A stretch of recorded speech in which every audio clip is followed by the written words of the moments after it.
Hey guys, Kawa here again, and in this video we are featuring one of LaserShot's pistol options, the recoil kit, which basically fits into your pre-existing firearm. So dry fire is great, but to take it to the next level, we've added recoil, and now I have to reacquire my sights just like I would on a live fire range.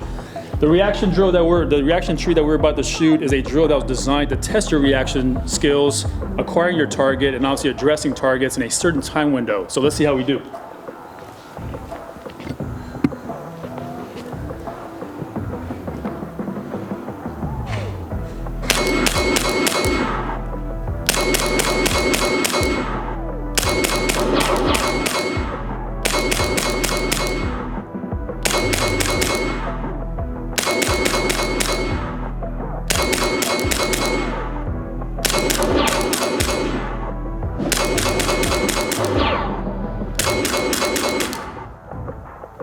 Time's up. Okay, so a couple misses there, and that was just me again fighting through that recoil to reacquire my sights and not getting. I was either shooting high or low. So obviously another great addition to your LaserShot system is to upgrade to the recoil kit and just make it more real for you guys. If you need more information, go visit lasershot.com.